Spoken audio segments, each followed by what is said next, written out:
Papa Alain na ebishio omoni makambo moni na Goma bo kangada chalelo ils le côté oye koya eza plus grave que Goma ya kaka na Goma non na Goma kate oye koyi ekosalama na Katanga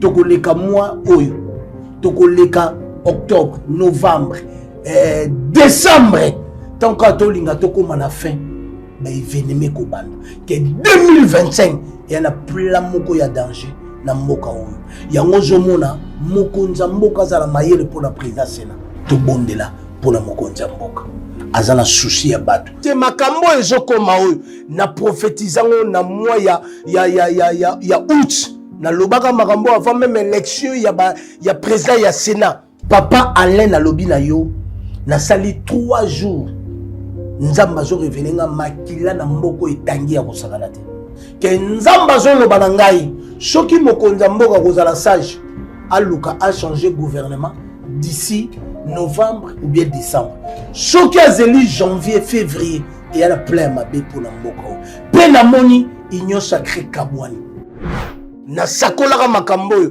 na lobaki ke soki ka tosilisi décembre janvier février ekozala ba événement oyo ekosalama na mboka oyo makila ekotanga bato bele bakokufa eza na plan moko ya mabe ekosalama na kata mboka oyo pe ekoluka ebouger pouvoir ya mokonzi ya mboka ke tikala yebisa bino plan wana ezaka Goma te problème monsieur ezali bato bele baza pembe na mosala ya chef de l'état baza ba prophète te boyebi pourquoi na lobaka ke bokeba président ya Sénat soka uti aza katange eza na likamu moko plan moko événement moko ezosalama na lobaka ngo pourquoi parce que plan oyo nyonso ezosalama derrière yango eza ba leader katange oyo bazoluka ke bakoyisa pouvoir oyo bayebaki ke makambo ekokizala boye A B C D yango zomona ke bakolinga te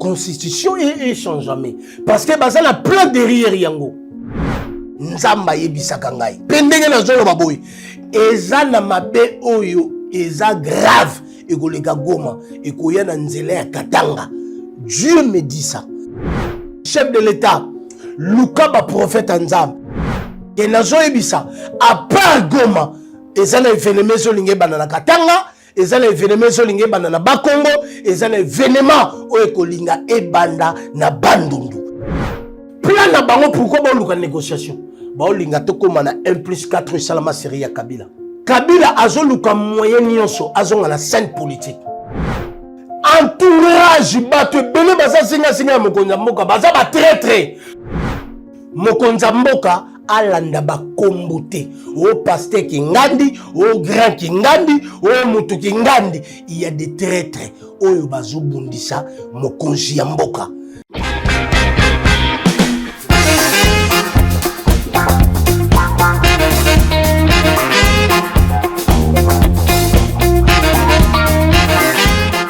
Vérité et réalité, votre magazine. Très chers amis téléspectateurs, vous nous suivez sur Nouvelle Tendance Télévision.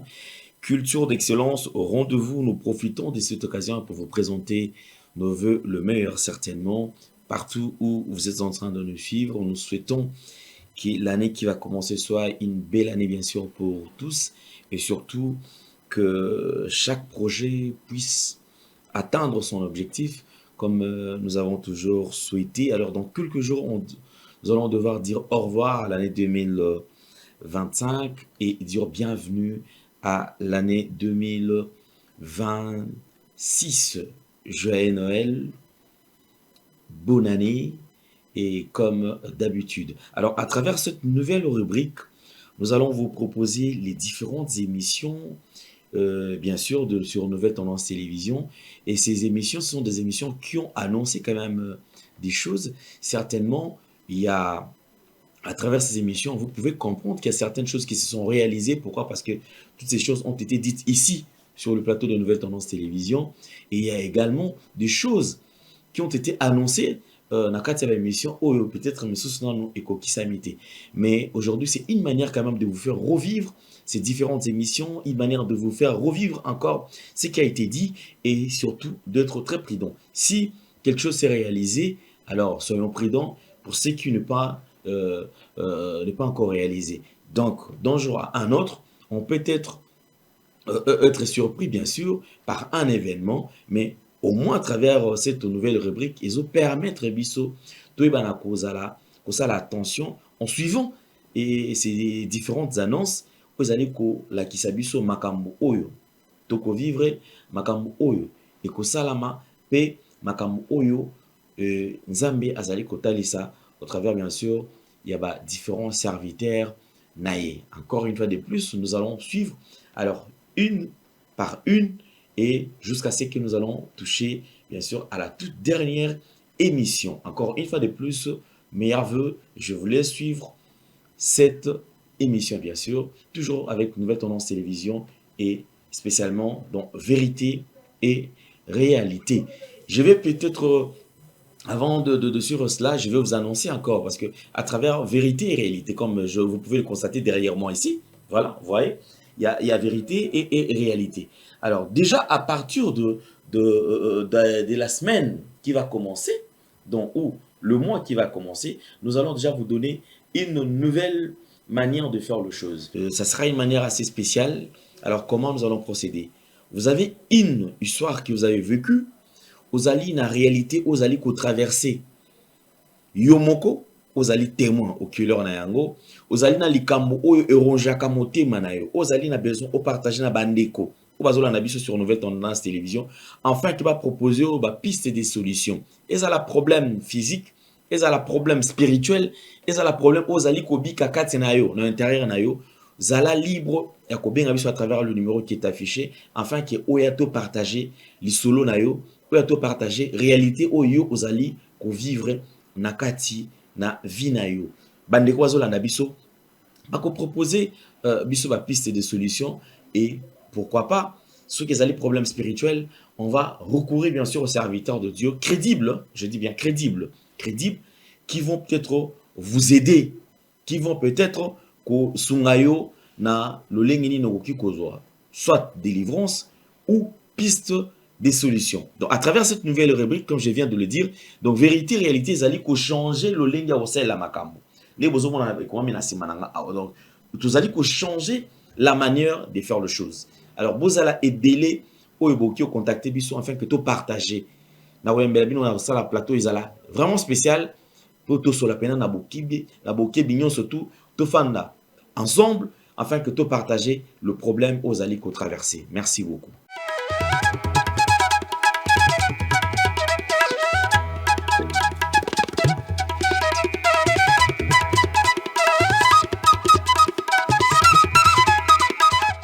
Vérité et réalité, votre magazine, mesdames et messieurs, spécialement pour aujourd'hui, comme nous sommes Congolais, en tout cas, nous vous saluons avec beaucoup de peine parce qu'il s'agit de notre pays. Ici, lorsqu'on parle de Congo, la RDC, on nous voit directement. Et nous n'avons que ces pays comme étant notre nation. En dehors de ces pays, toi, Namboka Moussouté. Et Sengozali a kozala susu. Bene, to liboso na bino pour vous présenter bino émission spéciale Oyo et surtout les ali mokolo Oyo congolais nyon surtout a décidé à téléma à loba non na rébellion aux ali ko salama na est massacre aux ali ko salama surtout injuste aux ali ko salama na est. Avant tout, nous allons parler de la fondation Ndele au cœur de la nation ainsi que l'orphelinat Famille du Cœur Christ Rédempteur. À travers cette opération, vous êtes sensible aux cris de détresse, vous voulez soutenir les orphelins, les veuves, les démunis. Pensez à cette structure et certainement Dieu va nous bénir. Tout suivons.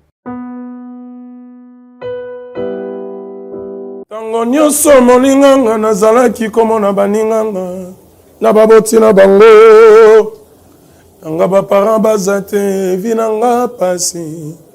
Est-ce que koko fait la baboti ezali sumu? Kozanga baboti est-ce que ezali sumu? Voilà, na kopesa bino message. l'orphelinat Christ Rédempteur et ana posa lisungi na bino tala musala munene zo sala pona bana tala musala munene sala pona bana oyo mokile tiki ebwaki mais nzamba termine nzelo orphelinat oyo pona ko encadrer bana oyo yaya lisungi na yo to ana ngoposa 1 euro no to ana ngoposa pona mwana moko tango mwana moko alie nzambe ya bitike oya permettre ete na nzela no mwana alia akobosa na ote. Voilà message ya l'orphelinat Christ Rédempteur to ana besoin lisungi na bino ba numéro za na se kota contact na biso assistance na yo et aux lisungi pona bana que le Dieu des orphelins a bénir diama mtu nyoso ja ta likanisa ko sala quelque chose pe o sali yango zamba pambola bino. Nous nous retrouvons encore une fois de plus sur ce plateau comme d'habitude. C'est un plaisir de recevoir sur ce plateau un homme de Dieu, c'est un prophète des ministères. Alors c'est avec lui qu'on aura quand même un mot où on aura peut-être à faire quelques points en ce qui concerne la nation, en ce qui concerne tout ce que nous traversons actuellement. C'est le prophète Ifaso. Prophète Ifaso, bonjour. Ah, bonjour papa, Alain Dele. Santé boni. Malam Nangolanza. C'est un plaisir, Yakozana, on a plateau, Yomoko Congolais, de père et de mère, parce que Mingi Mingi Komakara Bongo. Alors, Mbokanayo, ils allaient traverser un moment très très difficile. Tout le monde a kobeta maboko parce que ils allaient salamana est, il y a République démocratique du Congo, ils allaient s'épeler ça ata bato te. Message d'abord, on a demandé surtout où va se retrouver dans Bisika Oyo, ça tire à balles réelles. Nzamba pambola bandeko nyonso esika ezwami bino bozo landa biso. Nzamba pambola chaîne Oyo na nzela nango nde message ezo bozo yo kabiso par-ci par-là, en Europe, na Zina, Amérique, en Afrique, par-ci par-là. Et là qu'on a lingina loba naza de guerre na bandeko na biso o baza na est. O baza précisément na Goma, bazo leka moma ya bitumba, moma ya pasi, moma ya makambo ebele. Soko yebi papa lendele pondu liboke mora pondu komaki ti na prix ya 7500. Liboke mora pondu parce que bandeko bazo traverser moment moko ya pasi ya ba guerre ya souffrance nde tozolo baboy ba na courante. Connexion et katanaki baza na courante bazo traverser moment moko dur. Ba misusu ba bombe zoko na ba ndaku ba masasi par-ci par-là. Na koyebisa bandeko na biso ya Goma. Tango ekoki oyo nzambe ya bolingo likambo nyonso ezalaka na ebandeli pe na suka nango. Nzambe oyo ya bolingo alingi bino pe akotika bino te parce que boza peuple ya nzambe. Pe loko na lingi na loba ekomi tango makambo oyo trouble ya Goma ba guerre ba massacre oyo pona intérêt ya ba un individu. Pona batu bakufa pona batu wana balia bamela batonga bandaku na Europe na Amérique batonga bandaku par-ci par-là à cause ya makila ya batu. Boyeba ke Israël et ça la 430 ans d'esclavagisme balela na nzambe ba mitungisama ke ezalaki na mukolo moko o nzamba lobi na moni ba pasi na bino kolela na bino e matiti na trône na na se décider na kitala kangola bino bande connaître à Goma et loko na koyisa bino tango ekoki oyo nzamba linga telema pona a mettre fin na ba trouble na ba kufa na kolela na souffrance o bomoni tango ebele pe bato nyonso baza derrière ya makambo bayeba ke nzamba ko mettre fin na bango pe nzamba ko dévoiler bango parce que Congo eza peuple ya nzambe Congo endima yesu lokola mokonzi pe mobiki pe mokonzi ya mboka oyo adediaka mboka ona maboko ya nzambe nayebi ke malgré bakomba nzambe ya bolingo akobundela ye pe akozalaka molongi donc naza elongo na bino nazo soutenir bino na ba prière pe nayebi ke nzambe akosala maminen parce que makambo ezokoma oyo na prophétisant na mois ya août na lobaka makambo avant même élection ya président ya Sénat na sakolaka makambo na lobaki ke soki ka tosili si décembre janvier février ekozala ba événement oyo ekosalama na mboka oyo makila ekotanga bato bele bakokufa. Je crois ba message eza ba video eza on a sakola kango na août pe lelo ekokisami ke eloko pe na lingina ebisa bandeko bomonika makambo eza na Goma bocheka a plancha na Goma ke tikala ebisa bino lokola prophète ya Nzambe makambo yo Goma ekozwa kimia trouble ekosila na Goma pe Goma ekozwa esengo ke tikala ebisa bino pula wana ezaka Goma te ke Nzamba ye koyebisa ngai ndenge na lobaka ke mois ya janvier février trouble ozala mboko le salmina sakola na mois ya août shiko Nzamba yebisi ngai na loba problème monsieur ezali bato bele baza pembe na mosala ya chef de l'état baza ba prophète te chef de l'état aza entouré mingi na ba pasteur pe lelo komona ke bato bele soki bamoni ba mona ona sakolaka le 14 janvier na sakolaka le 12 janvier na sakolaka le 20 janvier ke makambo yo ngala sakolaka Nzamba yebisaka nga na mois ya août lelo salami pe na ye koloba na mokonzi ya mboka asa basé kaka te na ba pasteur bazo entouré ba pasteur wana baza ba prophète te pe ba pasteur wana bazo mona makambo ezo sala mate pe makambo ekoya te ke Nzamba yebisi ngai boyebi pourquoi na lobaka ke bokeba président ya Sénat soka uti aza katange eza na likamu moko pula moko événement moko ezo sala na lobaka ngo pourquoi parce que pula oyo nyonso ezo sala ba derrière ngo eza ba leader katange o bazo luka ke bakoisa pouvoir oyo Nzamba yebisaka ngai pendenge na zolo baboy eza na mabe oyo eza grave ekoleka Goma ekoya na nzela ya Katanga. Dieu me dit ça pe ya mibale Nzamba lobi na ngai panda bozo vanda boyeba niveau ya Bakongo eza na pula moko ya rébellion oyo bazo uta kote ya Bakongo bakoluka bakoma ti ville ya Kinshasa. Nzamba zo bisangai chef de l'état luka ba prophète Nzambe na sengaka ke nazana besoin na kutana na mokonza mboka na besoin ba orientation on la lobela mokonza mboka de la part du Seigneur ke bato belo baza pemela mokonza mboka bazo lingate ba prophète ya Nzambe o bana ba message solo ba yebisai ke nazo yebisa à part Goma ezana événement zo lingé bana na Katanga ezana événement zo lingé bana na Bakongo ezana événement o ekolinga ebanda na Bandundu. Je dis ça tant qu'un prophète Nzambe. Peuple de Dieu, tout tellement, tout bon de la pona mokonza mboka. Nebi ke mokonza mboka azala souci ya mboka oyo, azala vision afin que makamwa minene esala mala mboka oyo, mais aza kombati pe azala ba traître o pazo sala na bango. Ainsi par l'Éternel. Merci beaucoup. Alors, je voudrais quand même revenir un peu sur la question parce que avant, Nalingi Tozong quand même sur cette vieille émission qui pourra quand même nous expliquer les circonstances oyo aux message Joana. Alors, Tozwana nous et vidéo éléments oyo et on revient juste après. Nous précisons que ça ne date pas d'aujourd'hui. Donc déjà entre août ou octobre, je crois, si je ne me trompe pas. Alors ça c'est une vidéo qui date de longtemps. Alors l'élo ça coïncide, ça tombe à pic dans Maram Oyo, vous allez traverser actuellement. Suivons.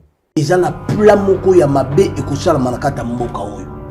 Pe ekoluka e bouger pouvoir ya mokonza mboka. Papa Alain na lobi na yo na sali 3 jours. Nzamba zo revenenga makila na mboko etangi ya kosakana te. Et loko shuna ekoloba mokonzi ya mboka azala mayele pona élection ya Sénat. Nazala ba message Nzamba lobi na ngai soki asali erreur papa lebo kangada chalelo nazolo ba makambo lokola prophète président ya Sénat ebimi mutu ya Katanga bosa tendre na 2025 ezala plan moko ya mabe ekosala manakata mboka oyo ke Nzamba zolo ba ngai soki mokonza mboka kozala sage aluka a changer gouvernement d'ici novembre ou bien décembre. Soki azeli janvier, février, et y a la plein ma bé pour Namboka. Penamoni, igno sacré kabwani. Toko leka moi oyo. tokoleka octobre, novembre, décembre. Tant que tolinga tokoma na fin, ben événement ko banda. Que 2025, il y a plein moko ya danger na mboka oyo. Yango zomona mokonza mboka za la mayele pour la présidence Sénat. To bondela pour la mokonza mboka. Azana souci ya bato. Il a parlé du début de l'année. Effectivement, tout ça en plein 2025, mois de janvier. Le 28. Le 28 janvier. Le mois est connu presque en Asuka. De moni magambo ezali ko salama. Alors, la circonstance d'une aux message. Ils allaient qui on a kanisa sur l'état et la nation. To ils allaient qui peut-être aux qui notre période aux allaient ko sambela pour na Congo. Ne aux message on a tous ils allaient qui na onka na moment normal aux sambela pinza ma pression. Nzamba pambola papa ne. Message na zuyango na bande ko sambela pour na mokonza mboka. Nazalaki nzamba pesa kinga fardeau. Ya kobondela pona mokonza mboka parce que na monaki alingi batu ke batu mingi balingi ete na monaki danger liboso na ye nde nzamba pesa kinga sobola na message wana oyo ucholeka sikoyo na lobaki pendant 3 jours nazala na prière ezali pona mokonza mboka pe pona mboka oyo tango nazo bondela nzamba yebisi ngai na 2025 ils ont un danger où il y a début en janvier, février, il faut ça la mboka ou. Penzambe ayaki kolobananga, je crois na émission Boucholanda, na lobaki mokonzi ya mboka. Au moins chaque nation mboka nyoso, il faut boyo kakaba prophète. Aner demi-ap ba service tout ya renseignement. Il faut bolandaka ba chaîne nyonso surtout chaîne oyo bolandaka ba message ba sala nzambe bazoloba na chaîne oyo ou pe bazoloba na ba chaîne belé il faut bozala attentif. Pourquoi? Et ça ba message nzambe bazoloba soki boyoki yango bo transmettre na mokonza moko ezala makamusu soto soki ba stratégie nge komate na lobaki bien nazo préciser nazo banga iloko te na lobi bien na mokonza moko na élection ya Sénat na lobby bien, Katange azala président ya sénaté. Pourquoi? Akoki na ye kozala innocent. Ayebi le côté que problème ezani. Ba oyo bazoluka ba créer trouble pour no ko sa pouvoir oyo. Eza clique moko ya ba Katange. Basaka na posa bazonga na pouvoir na mboka oyo. Pourquoi? Tango ba kosala ba plan na bango ba koluka basala mokonzi ya mboka mabe. Na mabe wana bakolinga siko lokola yonde kona biso sa place wana to négocier parce que na moment ndenge constitution mboka elobi soki mokonza mboka zate ou bien kufi il faut président et sénat nemutu ako diriger mboka pendant moment moko boy nde baluka bazwa bazongela pouvoir. Ce sont les Katangé oyo bazala clique ke na lobi te na clique wana président et sénat zate que nzamba lobai na lokola bazo luka kaka bango bazala nzamba bisengai président Sénat azala Katange te pona mission na bango o bazo luka kaka Katange diriger et bebisa. C'est ça oyo nzambe alobai na ngai. Pe na lobaki bien na émission wana ya octobre wana ya août wana na lobaki bien na lobi nzamba zo ebisa ngai soki président Sénat aza Katange bo s'attendre janvier février mabe ozala na mboka pe eloko musu na ye koloba bo kanisa te kimie kokota na Goma bazoluka deuxième stratégie na moni bango na Tanzanie bakoti Zambie baye Katanga pona baluka ba pénètre trouble banana Katanga deuxième plan eza na ba Congo bazoluka na nzela ba Congo trouble ya grave na ba Congo ba rebelle pe na moni na niveau ya bandolu et loko na ye koloba bozala ta na bolingo ya mokonzi ya mboka to sambela pona ye ebele ba pasteur oyo papa ale baza pembe na mokonzi ya mboka balingi baliambo balingi ba intérêt na bango ke baza na intérêt na souci ya mokonzi ya mboka te baza na souci na ete ke nzoka nde président oyo nzamba pesi biso aza don pona mboka oyo. Pe soki to comprendre yango zomona na bémission na leka ki na lobi boye il faut abanga te alenga te ba changer constitution. Soki ba changer ngo ba article belé eza la constitution mboka. Soki ka ba changer plan na bango ko koya pe ba osala bouleverser. Est-ce que changement de constitution et que ça là qui est congolais azala malamu, ma condition vise à l'améliorer, à vivre malamu parce que apparemment pour certaines personnes ils allaient priorité té. Au changer constitution to ko réviser ngo, ils allaient priorité té pour na congolais. Et c'est ngel basima ba secteur de base qui ko permettre les congolais à vivre dans ma condition ya malamu. D'après eux, les autres qui va changer de constitution, makambo yozala malam, tout le pire est qu'on continue. Papa, le problème est anné. Si on va changer de constitution, problème est anné. Et qu'on nous a empêché plan à bango. Plan à bango, il y a un mabé. Donc, dans la constitution, il y a certains articles où ils allaient, on peut verrouiller le système. Oui, basalango, bayeba, au moins il y a salama oyo. Bayeba ki ke bakambo ekokizala boye A, B, C, D. Yango zomona ke bakolinga te constitution et change jamais. Parce que basala plein derrière yango. Ozomona, bayebe loko nini oyo déjà basala et le rôle motu asali likambo na ye, asali livre na ye, asali eloko na ye po yebi atal le lote lobby. Et que ça là, paix et le reçu mi balé. Plan na bango pourquoi ba luka négociation. Ba olinga to comme na 1+4 salama série ya Kabila. OK. Yami balé na 1+4 wana. Kabila azoluka moyen nyonso azonga na scène politique. On y a ba lingi pa lingi ko zonga politique c'est faux. Azoluka moyen nyonso azonga na scène politique na 1+4 wana ba glisser ye. Le coup, la 4 vice-présidents de la République, le chef de l'État, Félix Tshisekedi. Il y a un zomona, balingi te constitution, ils sont jamais. Et ça, la hérésie belé. Oui, mais que la constitution, ils ont un article, mon lobby, que ce qu'on s'en bounana voisin là yo. Bitumbezo si la te, le coup, la bozo, ouais, la, ma belé, mon koboy. Il faut payer la constitution, ça. Si vous n'avez ni tokotique la constitution, n'a pas hérésie, n'a pas erreur, yaboui.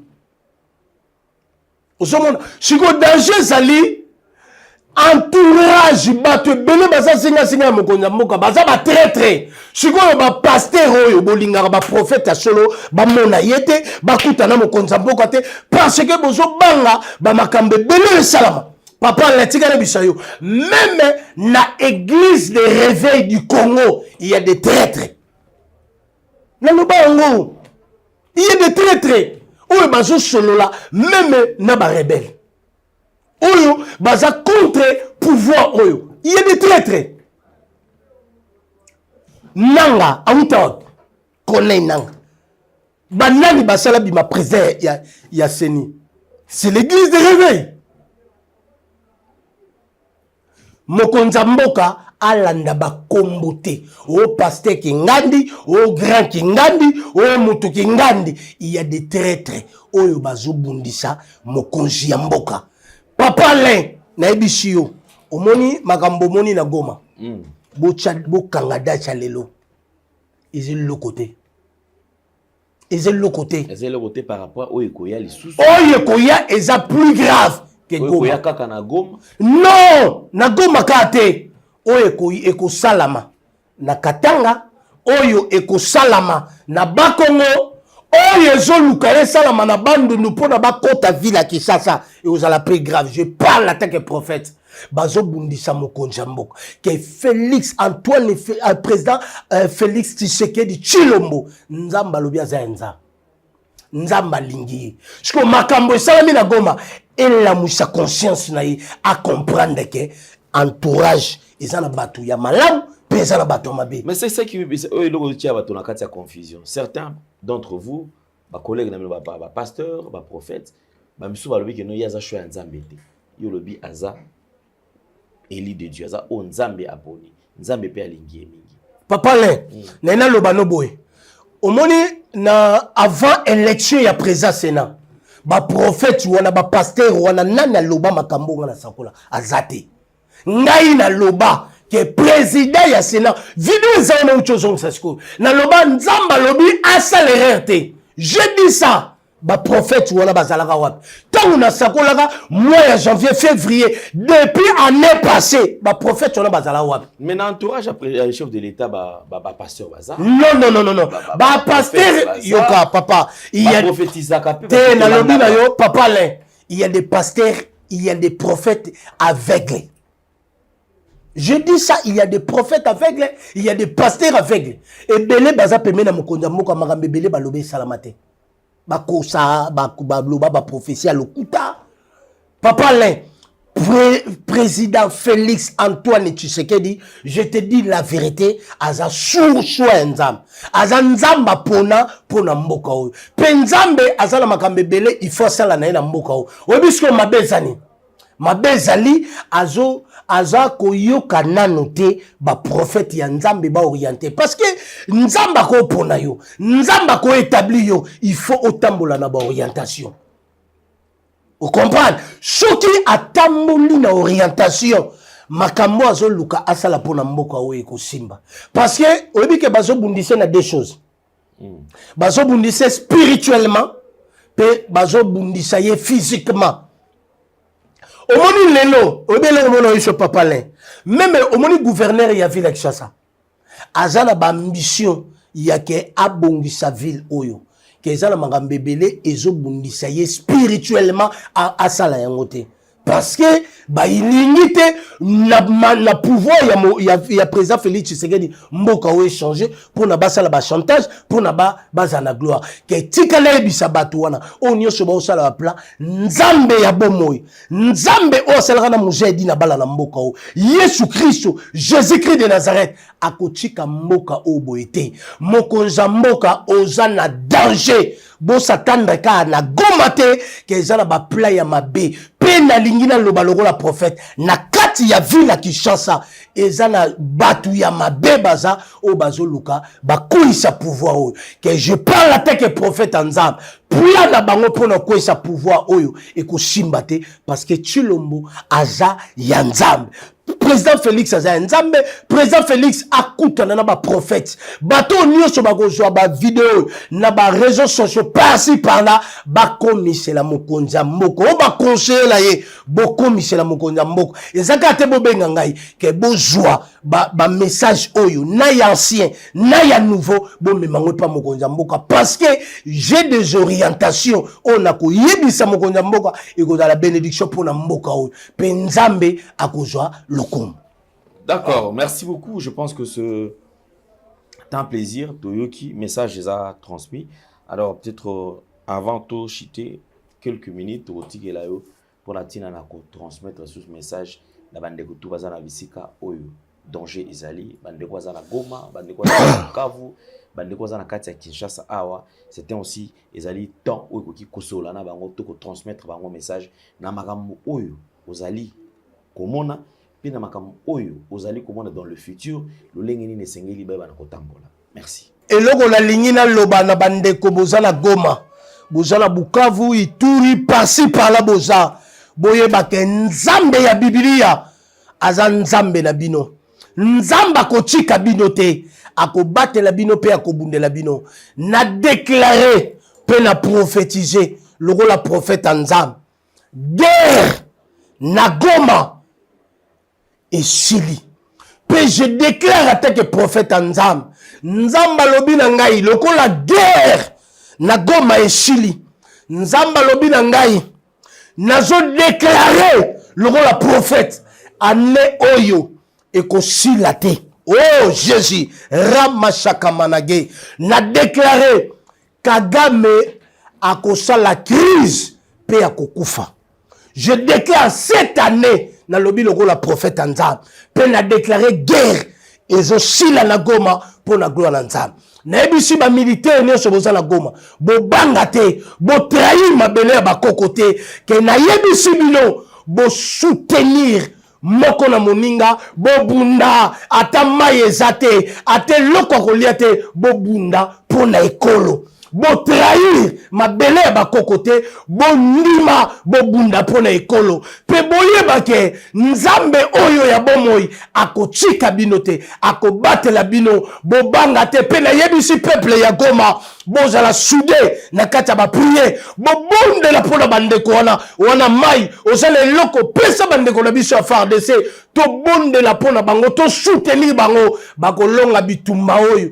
Quand il y a rien, il y a Kagame, je déclare le rôle de prophète et Chili et comme Tangu, Oyo Congo, et je possession, il y a ma belène à Yenioso et comme Tangu, Oyo Kagame, Afukama, liboso ya Yesu Christo, Jésus-Christ de Nazareth, Penzambe ya Congo. Nazoloba, ba prier nyoso batu basala, mokonda mboka sala pona mboka o batu tu basambela, boye ba kenzamba yoki yango. Et matiti la trona nzambe a se décidé à mettre fin na makambo nyoso oyo ezo salama na niveau ya Goma.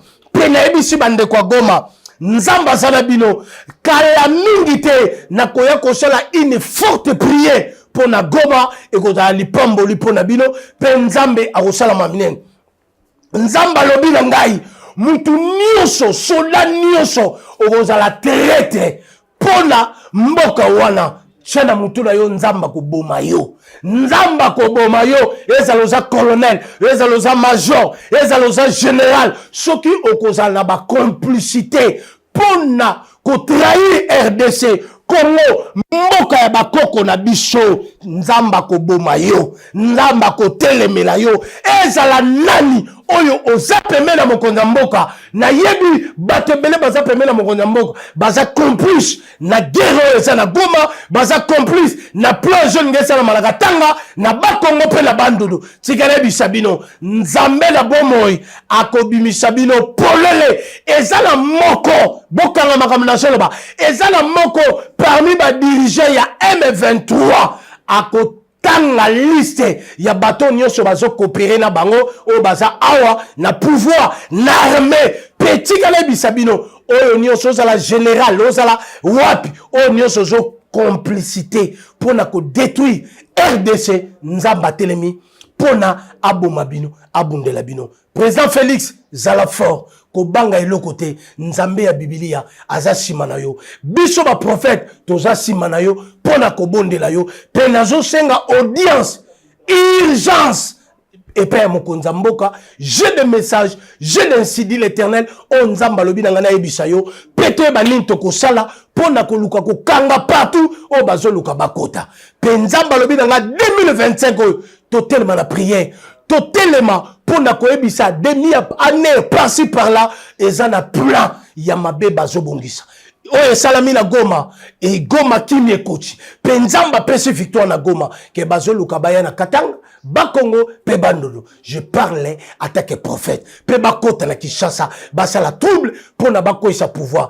Président Félix Antoine Tshisekedi Tshilombo aza nzambe bako bundisa yo ke bako longa yo te parce que pouvoir oyo nzambe mutapesa kiyo nzamba pambo la bino abatela bino nazelongo la bino numéro na ngeza plus de 43 89 66 12 800 plus de 43 89 66 12 800 nzambe kozanga te kobenga prophète na bondela pono pe na consulter pe na zobi sa bato nyonso bolanda émission na TikTok na oyo le kaka na sakolaka pour la trouble oyo ya janvier depuis moi ya août bola boba émission na bolanda bo komisa ngo pa ya mokonza mboka nazo senga audience urgent na kutana mokonza mboka. Shalom nzamba pambola bino abate la RDC abomba bino bande konoso wana Goma FARDC nazelongo na bino pe na koya ko bondele longo na bino na Goma pe victoire ekozala certain taya Kagame et Chili na mboka o taya trouble na Goma et Chili na ville ya Goma pe Yesu atelemi pona asal peuple ya Goma soit boza na kimia boza na confiance mokonza mboka oya lingi mboka oya za mwana ya mboka pe elonga ekoza nzamba pambola bino. Tango nyonso molinganga nazalaki komona baninganga na baboti na bango nga baparent baza te vinanga pasi. Est-ce que kokufela baboti eza lisumu kozanga baboti est-ce que eza lisumu. Voilà, na ko pesa bino message. L'orphelinat Christ rédempteur. Et ana posa lisungi na bino. Tala musala munene zo sala pona bana.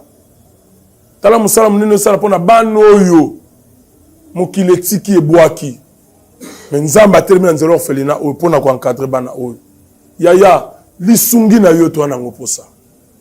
1 euro no to ana ngoposa. Pona mwana moko. Tango mwana moko allié nzambe ya bitike oya permettre ete na nzela no mwana alia akobosa na ote. Voilà message ya l'orphelinat Christ rédempteur. Tu as besoin de lisungi na bino. Ba numéro za na se kota contact na biso assistance na yo et aux lisungi pour na bana. Que le Dieu des orphelins a bénir diama mtu nyoso ja ta likanisa ko sala quelque chose. Pe osali yango zamba pambola.